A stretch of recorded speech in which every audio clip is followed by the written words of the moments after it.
সংস্কার, বিচার এবং নির্বাচনী রোডম্যাপ চায় এনসিপি। হঠাৎ তাদের সুর কেন পাল্টে গেল এনসিপির?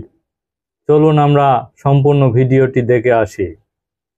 হঠাৎ এনসিপির রাজনৈতিক মোড় ঘুরে গেছে।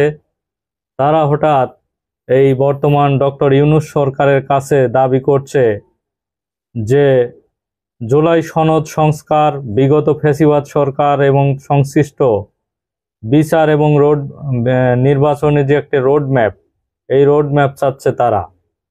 তারা বলছে যে সংস্কার, বিচার এবং নির্বাচনের একটি রোডম্যাপ চায় এনসিপি।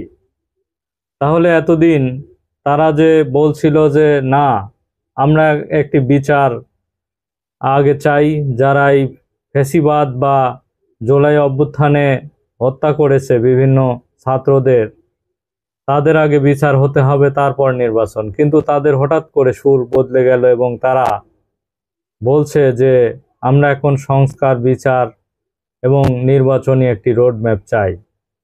জাতীয় নাগরিক পার্টি এনসিপি আজ শনিবার রাজধানী বাংলা মোটর এনসিপি স্থায়ী কেন্দ্রীয় কার্যালয়ে আয়োজিত একটি সংবাদ সম্মেলনে, সেখানে সংবাদ সম্মেলনে এনসিপির আহ্বায়ক নাহিদ ইসলাম উপস্থিত থেকে তিনি বলেন যে জুলাই সনদ সংস্কার, বিচার এবং নির্বাচনী আমরা একটি রোডম্যাপ চাই। নির্বাচনী রোডম্যাপ দিলে তারপর বাংলাদেশের পরিস্থিতি ঘুরে যাবে বলে তারা ধারণা করছে। এই কারণে হঠাৎ করে তারা নির্বাচনী একটি রোডম্যাপ চাচ্ছে। সংবাদ সম্মেলনে এদের জনমনে এবং রাজনৈতিক দলগুলো স্বস্তি এবং আস্থা পাবে বলেও তারা বিশ্বাস করে যে একটি নির্বাচনী, এতদিন ভরে যে বিএনপি সবসময় বলছে যে আমরা একটি নির্বাচনী রোডম্যাপ চাই, নির্বাচনের ডেট চাই, এসব বলছে। আসলে যারা নতুন একটি রাজনৈতিক দল গঠন করেছে এনসিপি, তারা তো বুঝতে পারছে না যে বর্তমান রাজনৈতিক অবস্থা কি।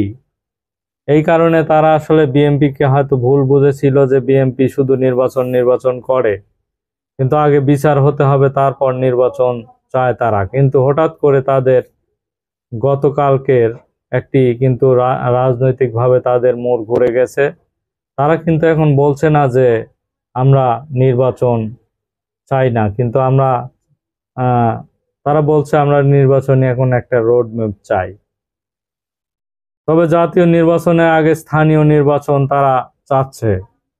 এটি কিন্তু তারা আবার একটি নতুন সুর দিচ্ছে যে আমরা স্থানীয় নির্বাচন আগে চাই, জাতীয় নির্বাচনের চেয়ে স্থানীয় নির্বাচন আগে চাই। এবং অন্তর্বর্তী সরকারের যে দুই উপদেষ্টা আসিফ মাহমুদ সজীব ভুঁইয়া এবং মাহফুজ আলমকে নিয়ে কথা হচ্ছে, যে উপদেষ্টাদের মধ্যে এখনো আসিফ এবং নাহিদ ইসলাম দুইজন, আসিফ মাহমুদ সজীব ভুঁইয়া এবং মাহফুজ আলম দুইজন রয়ে গেছে। তাহলে এটি তো এনসিপির সরকার এবং তারা পক্ষপাতিত্ব করবে সামনে নির্বাচনে, এ বিষয়ে স্পষ্ট করেছেন নাহিদ ইসলাম। তিনি বলেছেন আসলে মাহফুজ আলম এবং আসিফ মাহমুদ সজীব ভুঁইয়া এরা দুইজনই সরকারে রয়েছেন। তারা যদি মনে করে যে তারা আমাদের সাথে এনসিপি দলে আসবে এবং রাজনীতি করবে, তাহলে তারা আমাদের দলে যোগদান করবে বলে তিনি জানিয়েছেন।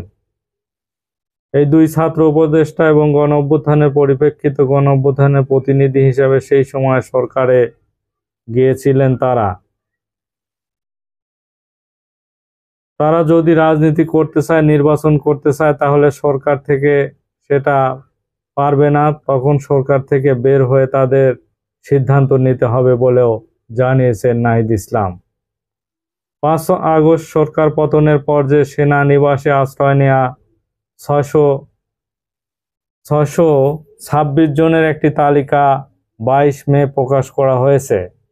সেনাবাহিনীর আন্তঃবাহিনী সংযোগ পরিষদ আইএসপিআর এই তালিকার বিষয়ে এনসিপির আহ্বায়ক নাহিদ ইসলাম সেনাবাহিনীর পক্ষ থেকে যে তালিকা বের করেছে সেটি আরো আগেই প্রকাশ করা উচিত ছিল বলে তিনি এখানে বলেছেন। রাষ্ট্রীয় প্রতিষ্ঠানের বিরুদ্ধে একটি নেতিবাচক মন্তব্য আসতে পারে বলেও তিনি ঘোষণা দিয়েছেন।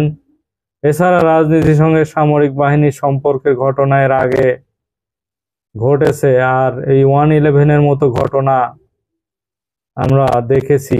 এগুলো আর কারো জন্যই ভালো ফল বয়ে আনেনি। অতএব 111-এর মতো ঘটনা যাতে আর পুনরাবৃত্তি না ঘটে এ বিষয়ে হুঁশিয়ারি উচ্চারণ করেছেন নাহিদ ইসলাম। দেখা যাক রাজনীতির পরিস্থিতি কোন দিকে যায়। আজ রাতেও তো বিএনপি এবং জামাতে ইসলামের সাথে ডক্টর মোহাম্মদ ইউনূসের একটি বৈঠকের কথা রয়েছে। কি ঘটে দেখা যাক। ধন্যবাদ সবাইকে।